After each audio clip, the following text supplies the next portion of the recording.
amigos, bienvenidos a Música y Letras, un programa sobre noticias, historia y anécdotas del mundo de las letras y la música. Conduce Azul Rivera, novelista y cuentista, y su servidor Alex Romo, guitarrista y compositor. Muy buenas noches con todos, estamos desde Lima, Perú, transmitiendo con ustedes Azul Rivera y Alex Romo.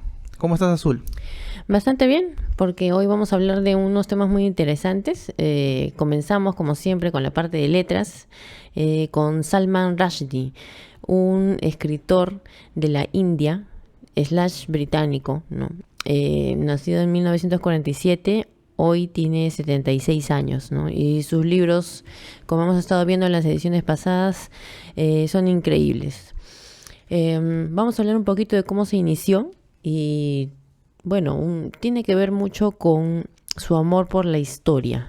Él estudió historia en el Cambridge College y cuando se graduó, él tomó un empleo en el que se necesitaba un redactor publicitario, ¿no? Entonces, esto fue en Londres y así comenzó su carrera en el mundo de la escritura de manera profesional. En ese mismo tiempo decidió comenzar a escribir su primera novela en ficción, la cual publicó en 1975 y bueno, a muchos no le importó, en realidad fue completamente ignorada por el público y también por la crítica. Hablo de su novela llamada Grimus. Esta es una de las novelas que, es la primera novela, no fue tan conocida. Hasta ya la segunda, en la que sí, ya después la academia y en realidad los críticos vieron su capacidad, su habilidad para poder escribir. Desde ese momento, desde su primera novela, se puede ya apreciar este realismo mágico, este estilo que él tiene, ¿no? Que lo acompaña y lo acompañará en toda su carrera. Le gusta mezclar mucho los elementos de ficción, la magia y la realidad. Quiero hablar un poco de un elemento muy curioso que lo vine acompañando a él desde 1989. Me refiero a el día 14 de febrero de 1989. Este escritor Salman Rushdie, en vez de recibir como una persona normal, ¿no? Recibe, digamos, una carta de amor, un gesto de amor. Él, en cambio, recibió un fatwa ese mismo día. ¿Qué cosa quiero decir con esto, no? Él recibió una sentencia de muerte por parte del entonces líder supremo Ayatollah Ruhollah Khomeini. Este fatwa fue una respuesta a su novela, la cual él publicó. Se titula Los versos satánicos, ¿no? Y debido a este título, debido al contenido, fue que se lanzó este fatwa y, este autor, Salman Rushdie, tuvo que vivir como fugitivo por un poco más de una década, hasta que en el año 2000 se mudó a los Estados Unidos y decidió no tener más protección policial, ¿no? Él ya no quiso tener una vida de terror viviendo como fugitivo y pues decidió simplemente continuar con su vida. Qué interesante, ¿no? Pero también qué trágico, ¿no? Que reciba una sentencia de muerte así, tan repentina, solamente por escribir un libro, ¿no? Ahora, por supuesto, yo no soy escritor, pero sí tengo entendido que en el libro se habla con mucho respeto de algunas cosas, me parece que son del Islam, ¿no? Y bueno, cosa interesante también, que no han sido muy abiertos de mente, ¿no? O sea, probablemente ni siquiera han leído el libro y solamente por haberle puesto versos satánicos y hablar de Mohammed, ¿no? De Mahoma, pues simplemente lo han vetado, ¿no? Y encima una sentencia de muerte es algo terrible, ¿no? Sí, de todas formas, y justo esto es lo que, al final del programa comentaré un poco más, pero esta obra, esta novela de Salman Rushdie, utiliza un lenguaje con mucho cuidado, ¿no? Al referirse a Mahoma. En realidad es una novela en la que habla un poco de una historia alternativa hacia Mahoma, ¿no? Lo que podría haber pasado. Y bueno, ya comentaré un poquito más acerca de esto cuando recomiende este libro, porque en realidad es bastante bueno esta novela, y comentaré un poquito más acerca de lo que pasó también en torno a este contexto.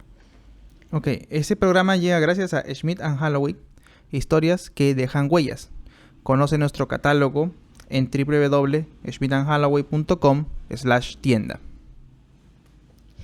Bueno, y continuamos entonces con Salman Rushdie, con esta nota curiosa. Habíamos hablado del fatwa, esta sentencia de muerte que recibió por crear esta novela en la que él comentaba un poco su apreciación, su interpretación por un mundo imaginario en el cual también tenía como personaje a Mahoma, ¿no? Pero bueno, seguimos con este tema. Quiero hablar un poquito más de esta sentencia de muerte que recibió.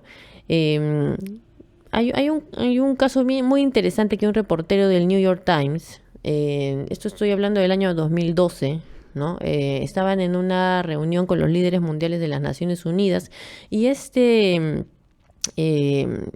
reportero, se llama David Remnick, le preguntó al entonces presidente de Irán ¿qué cosa, por qué continúa este fatwa en contra de este escritor Salman Rushdie? O si es que de repente ya la habían eliminado, ¿no?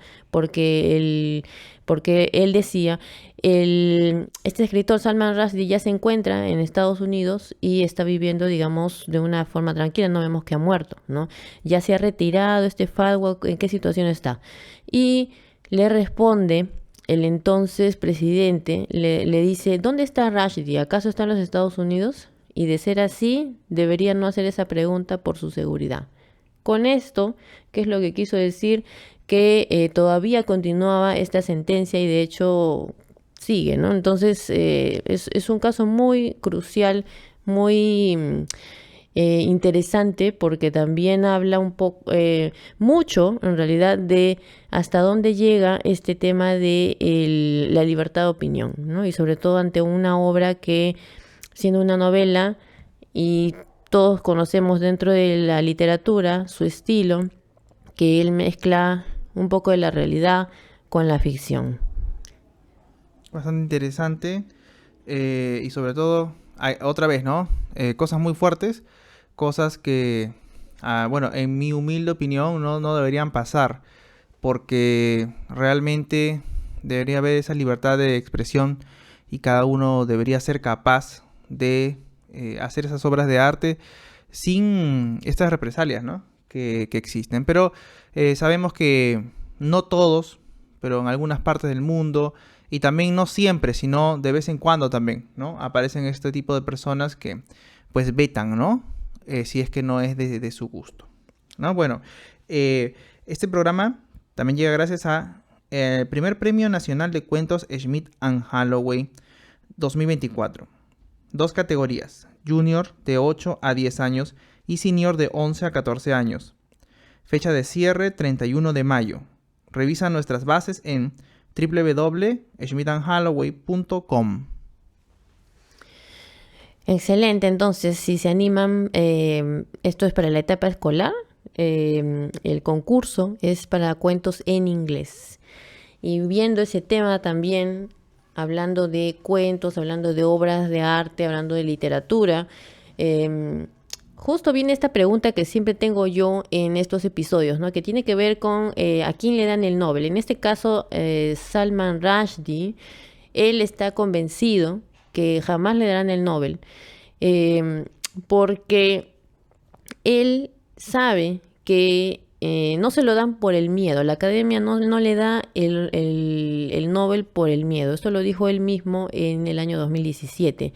Y en realidad tiene mucha razón, porque hay una serie de eventos, ¿no?, que no se pueden dejar de lado. Por ejemplo, hablando y continuando con este tema de la novela de los versos sánicos, que incluso hasta el día de hoy sigue siendo un motivo de miedo para algunos, ¿no?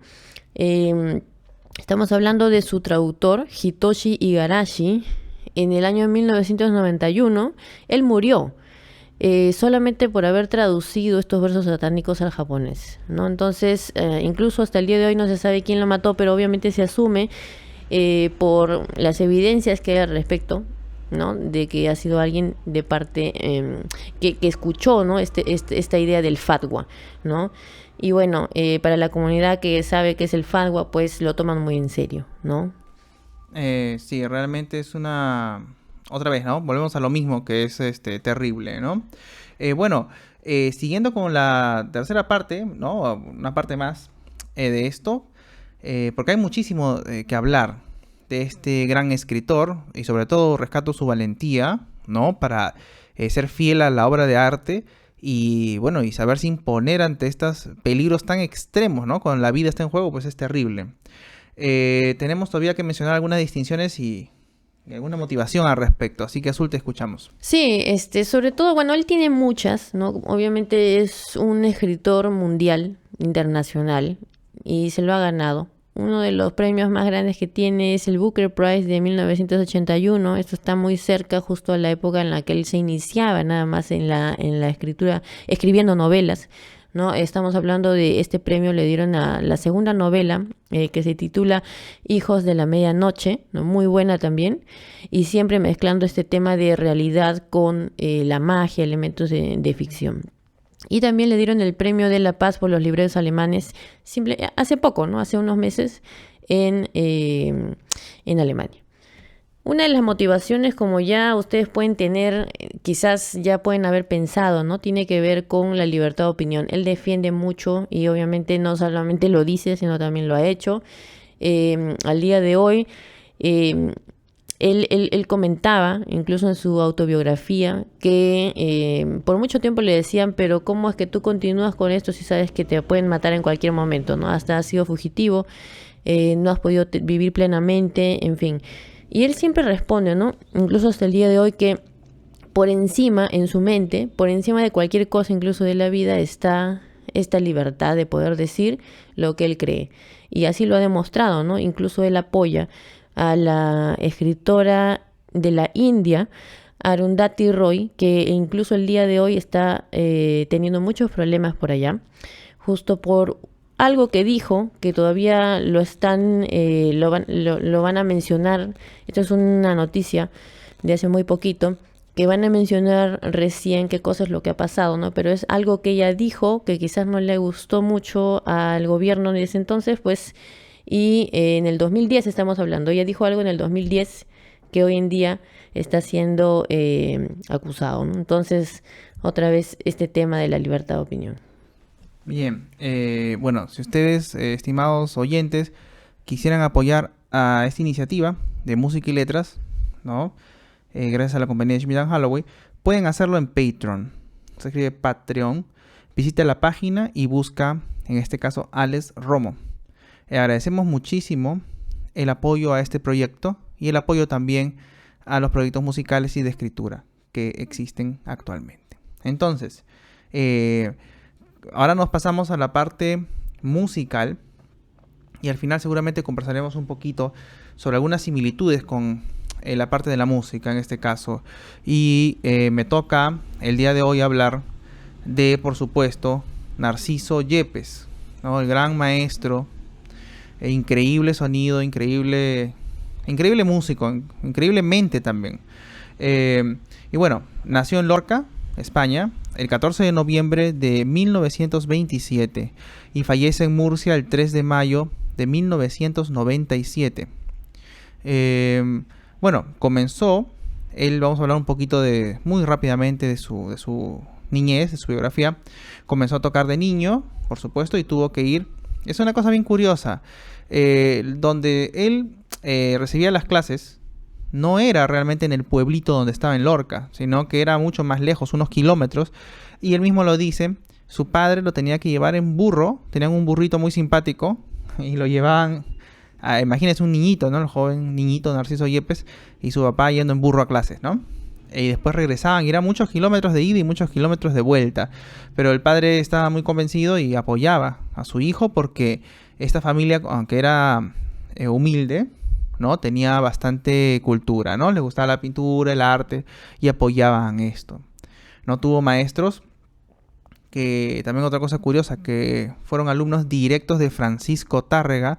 También dedicaremos un futuro programa a Francisco Tárrega, pero realmente Francisco Tárrega fue muy importante porque lo que él hizo por la guitarra fue mantenerla con vida en un momento muy crítico en el cual estaba casi a punto de desaparecer la música de guitarra clásica, ¿no? La música clásica tocada en la guitarra española, ¿no?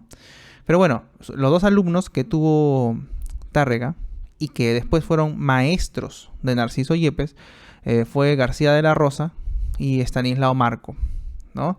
Cada uno muy diferente, pero con la misma intención de expresividad, la misma intención de sonido que encontramos en esa escuela de Francisco Tárrega, ¿no? Otra cosa que puedo decir es que tuvo un profesor también ya en Valencia, cuando él estaba más jovencito, tenía sus 20 años, Vicente Asensio, fue muy importante, también lo menciona muchísimo, y este maestro decía que la guitarra no era un instrumento muy bajo, de una clase muy baja, y que era una cosa bien, muy burda, ¿no?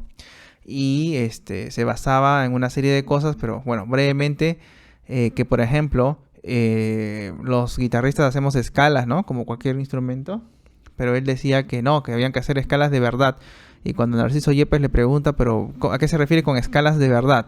Dice, bueno, una escala realmente bien hecha, ¿no? Entonces se sienta al piano y cuenta el mismo Narciso Yepes que toca una escala velocísima en octavas, súper, súper lindo.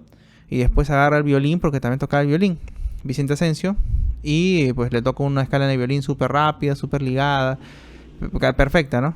Entonces él se da cuenta de las limitaciones técnicas del instrumento, y esto fue muy importante porque lo impulsó a generar una técnica nueva, y me atrevería a decir una técnica que hasta ahora no ha sido explorada al 100%, porque todavía o sea, la velocidad que Yepes alcanzó y su manejo técnico fueron muy muy altos, y solamente han sido pocos los maestros que han llegado a ese nivel técnico tan elevado, ¿no?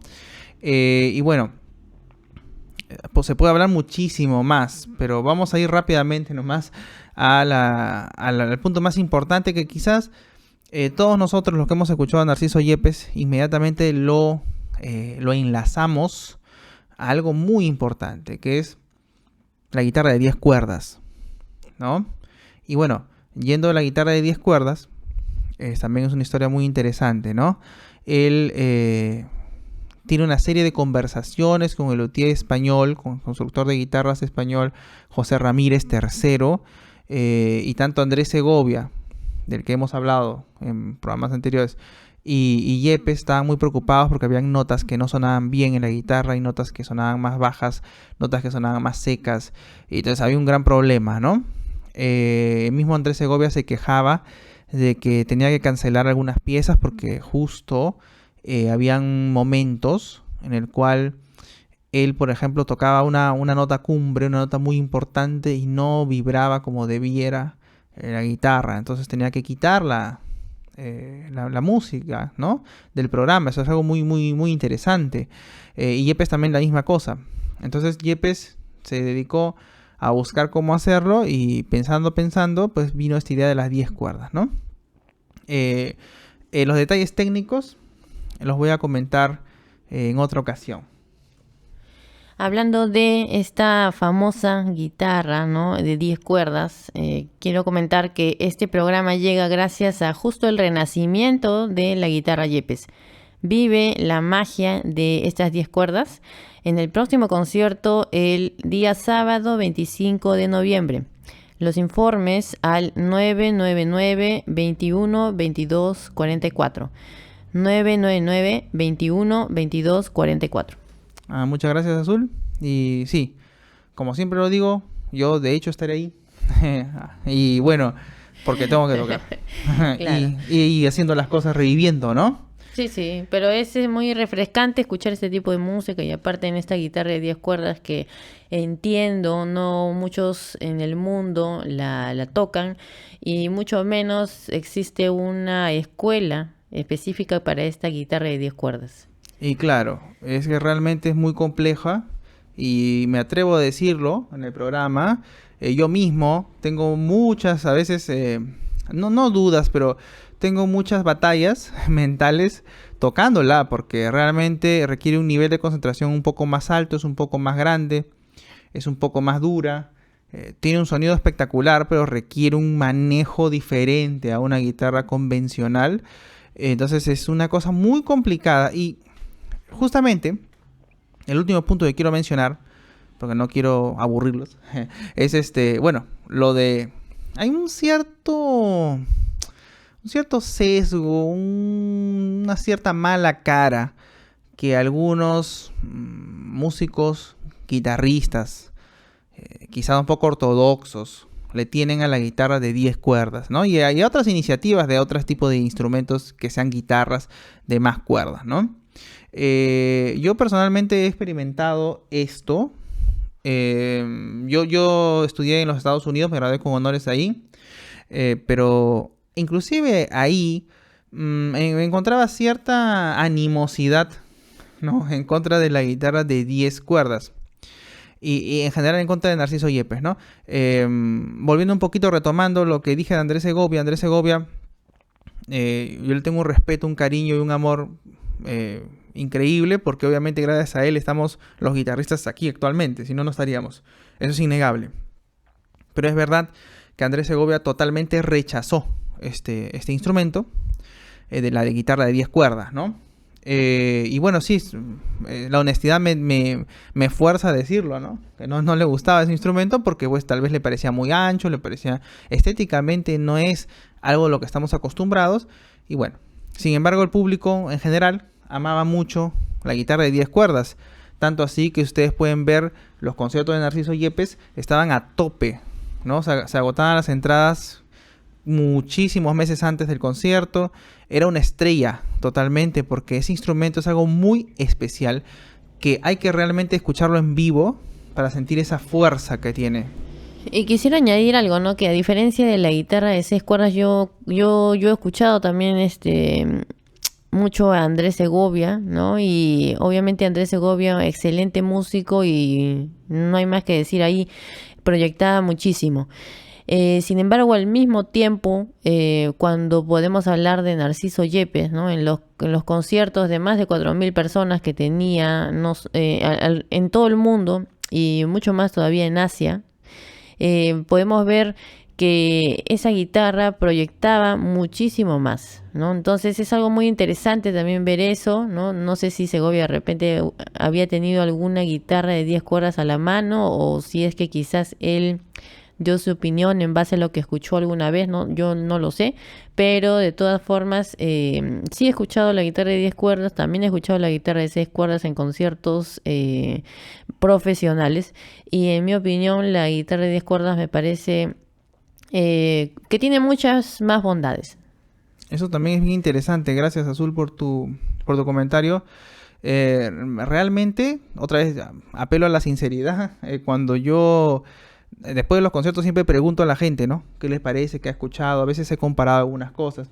Tocado 6, tocado 10 cuerdas, ¿no? Porque trato de tener mi mente abierta siempre, ¿no? Pero siempre hay ese comentario que me dicen, ¿no? Me dicen siempre que la guitarra de 10 cuerdas es un poco más potente, un poco más brillante, es un poco más sonora, ¿no? Entonces realmente es otra cosa.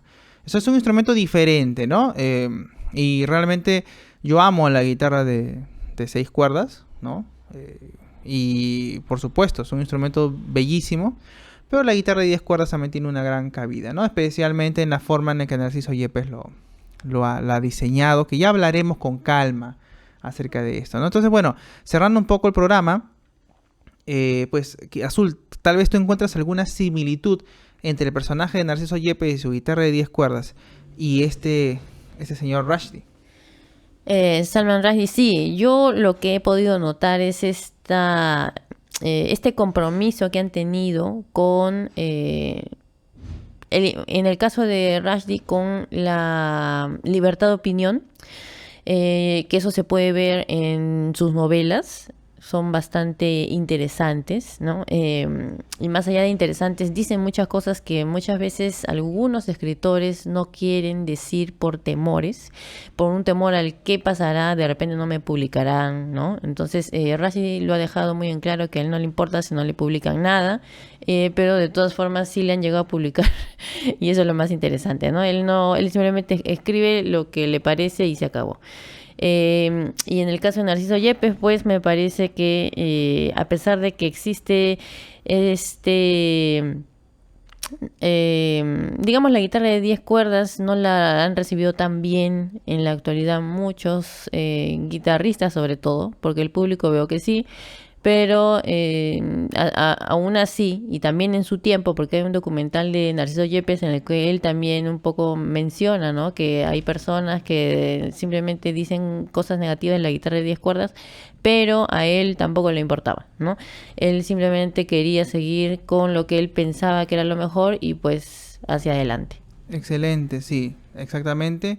Y bueno, por si acaso, yo tengo un canal de YouTube, Alex Romo, Alex con doble S, Alex Romo, y ahí está justamente lo que Azul dice, ¿no? Hay he recopilado, ha sido muy difícil encontrar esto, pero hay el mismo Narciso Yepes hablando un poco, una serie de videos cortos, que seguramente les gustará muchísimo, en el cual él habla de su vida, sus comienzos, ¿no? Y también de esto que está mencionando Azul, ¿no? Última cosa, una recomendación del escritor Rushdie. Bueno, de todas formas, a pesar que puede generar temor y bueno, en fin, yo sí recomiendo Los versos satánicos. Lo publicó en 1988.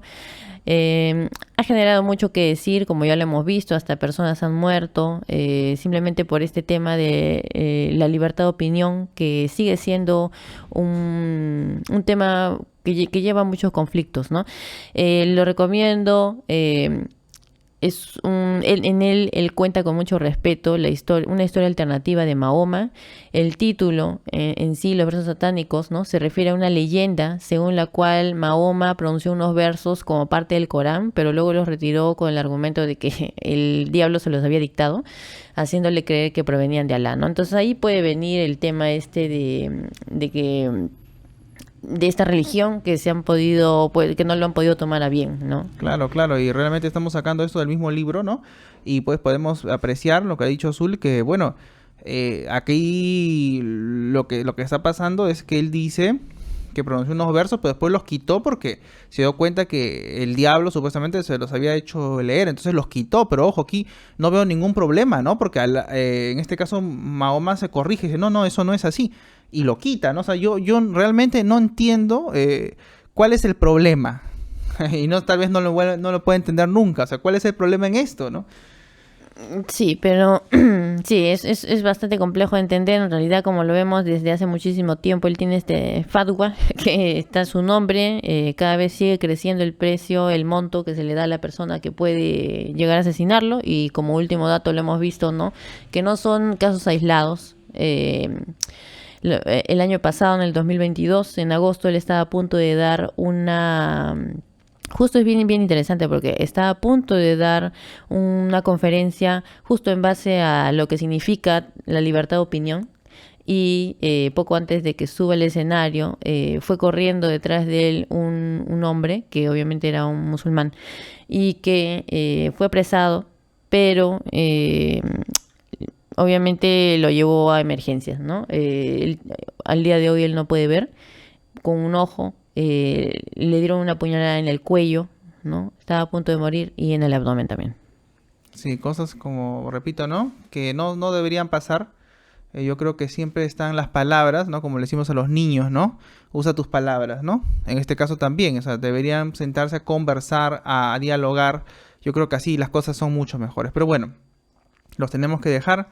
También rescato lo que ha dicho Azul, la libertad de opinión y la libertad de hacer el arte sinceramente, ¿no? Como hace Rushdie, como hace Yepes también, con su guitarra de 10 cuerdas. Él también recibió críticas de algunos músicos, algunos colegas guitarristas, pero aún así no le interesó porque estaba fiel a lo que él creía, ¿no? Y con eso creo que me quiero quedar esta noche. Y bueno, hasta aquí hemos llegado.